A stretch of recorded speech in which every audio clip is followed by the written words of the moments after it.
মাধ্যমিক পরীক্ষার আগেই তোমাদের হাতে চলে এসেছে বোর্ড থেকে কোয়েশ্চেন পেপার। শুনে অবাক হচ্ছে, অবাক হয়েও না। তোমাদের আজকে আমি মাধ্যমিক পরীক্ষার আগে বোর্ডের তরফ থেকে প্রকাশিত বা পরীক্ষা নেওয়া কোয়েশ্চেন পেপার তোমাদের দেখাবো, যেখান থেকে কিন্তু তোমাদের পরীক্ষায় 50 থেকে 60% প্রত্যেকবারেই কিন্তু কমন আসে। হ্যাঁ বন্ধুরা, তোমরা ঠিকই শুনছো।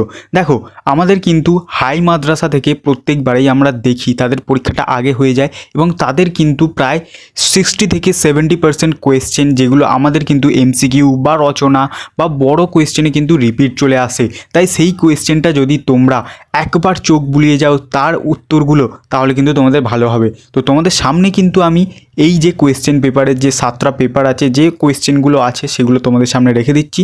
তোমরা একটু দেখো এবং পরীক্ষার আগে যে কোয়েশ্চেনগুলো তোমাদের এর মধ্যে থেকে করা নেই সেগুলো কিন্তু একবার চোখ বুলিয়ে যেও, বিশেষ করে রচনাগুলো। দেখো, শেষ মুহূর্তে তোমাদের বলে দিচ্ছি এইগুলো তোমরা কিভাবে পড়ে যাবে। দেখো, যে এমসিকিউগুলো আছে সেগুলো একে একে তোমরা সলভ করো, তোমরা ভিডিও দেখতে দেখতেই পেরে যাবে। তারপরে কি করবে, তারপরে যেসব 2 নম্বরের কোয়েশ্চেনগুলো আছে, গ্রামার একদম বাদ দেবে না। গ্রামারগুলো কিন্তু তোমাদের খুব ইম্পর্ট্যান্ট হতে ছিল, গ্রামারগুলোও তোমরা করবে। এবার দেখছো যেগুলো আটকাচ্ছে তোমাদের শর্ট কোয়েশ্চেনে, সেগুলো ভালো করে তোমাদের যে নোটস আছে নোটস থেকে পড়ে যাবে, ঠিক আছে। তারপরে কি করবে, তারপরে তোমরা আসবে বড় কোয়েশ্চেনের দিকে। বড় কোয়েশ্চেন দেখো, শেষ মুহূর্তে একদম বাড়িতে লিখে এখন আর প্র্যাকটিস করবে না। যে বড় কোয়েশ্চেনগুলো এখানে দেখতে পাচ্ছ, তোমার সাজেশনের সাথে কি মিলছে কি না একবার দেখবে। যদি মিলে যায় তাহলে একবার মনে মনে পড়ার চেষ্টা করবে যে আমি কি বড় কোয়েশ্চেনটা পারছি, পুরোটা ঠিকভাবে পারছি, বানানগুলোও কি ঠিক হচ্ছে, একবার মনে মনে পড়বে, ঠিক আছে। আচ্ছা, এবার দেখছো যে কিছু এমন কোয়েশ্চেন আছে যেগুলো তোমার সাজেশনের সাথে মিলছে না, অথচ তুমি দেখছো যে এগুলো কিন্তু এবারের জন্য ইম্পর্টেন্ট।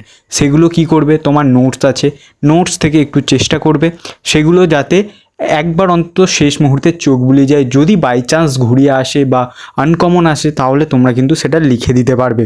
এবার তোমরা কি করবে, তারপরে দেখবে যে ইংলিশের একটা পোর্শন আছে, একদম শেষের দিকে যাবে, ঠিক আছে, যেখানে তোমাদের বঙ্গানুবাদ করতে হয়। বঙ্গানুবাদটা কি করবে, চেষ্টা করবে একদম। বঙ্গানুবাদ কিন্তু খুব ইম্পর্টেন্ট, ঠিক আছে। বিশেষ করে এইগুলো কিন্তু খুব রিপিট হয়, সেম টাইপেরই আসে, একদম হুবাহু রিপিট না হলেও সেটা চেষ্টা করলে। তারপর তোমরা কিন্তু এখানে যেসব আমাদের প্রবন্ধ রচনাগুলো আছে সেগুলোর দিকে তোমরা এগোবে, ঠিক আছে।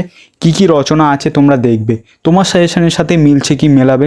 না মিললে সেটা একবার শেষবারের মতো হুবাহু মুখস্থ করবে না। যে পয়েন্টগুলো আছে, যে ইম্পর্টেন্ট পয়েন্টগুলো তুমি পড়লে একদম মনে রাখতে পারবে, সেগুলো কিন্তু পড়ে যাবে একদম শেষ মুহূর্তে। তারপরে দেখো, এখানে দেখো একটা বন্ধুদের কথোপকথনও আছে, সেটা তোমরা চেষ্টা করবে যে কিভাবে তোমার টপিকের সাথে মিলছে কিনা। কারণ দেখো, এখানে একটু আলাদাও দিতে পারে, বিশেষ করে তোমাদের কিন্তু শিক্ষামূলক টপিকই দেয়। এবার তোমাদের শেষে একটা ছোট্ট আমি টিপস দিয়ে রাখি, এই টিপসটা মাথায় রাখবে। দেখো, খাতাটা যখন তোমরা জমা দেবে তার আগে কি করবে এবং প্রশ্নপত্রটা যখন পাবে তখন কি করবে।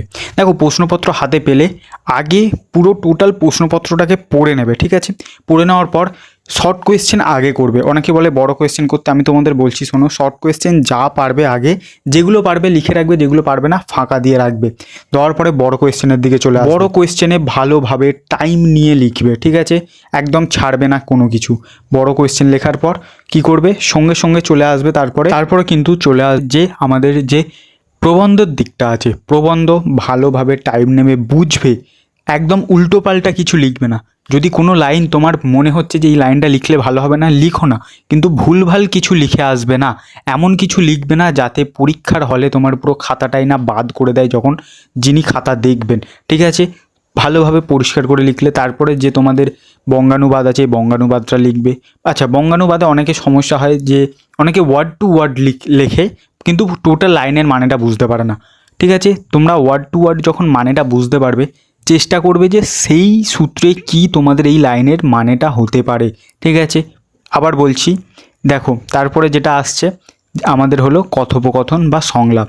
সংলাপ কিন্তু খুব একটা সহজ বিষয়, ঠিক আছে। সংলাপে তোমরা যারা এখনও কিছু দেখে যাওনি, সংলাপে তোমরা কিন্তু যে পার্টগুলো দেখবে সেটা হলো তোমাদের মোবাইল রিলেটেড, ঠিক আছে, টেকনোলজি রিলেটেড এর যে জিনিসগুলো এখন চলছে সেই সম্পর্কে একটু বেশি দেখে যাবে। এবং শেষে গিয়ে তোমাদের যে এমসিকিউ বা যে শর্ট কোয়েশ্চেনগুলো ছেড়ে গিয়েছিল, এবার তোমাদের একটু বুদ্ধির খেলা আছে, যেগুলো পারলে না সেগুলো এবার তোমাদের হল ম্যানেজ করতে হবে। দেখো, পরীক্ষার হলে হল ম্যানেজ করা কিন্তু কোনো খারাপ বিষয় নয়, নাম্বার পাওয়ার ক্ষেত্রে অবশ্যই করা যেতে পারে।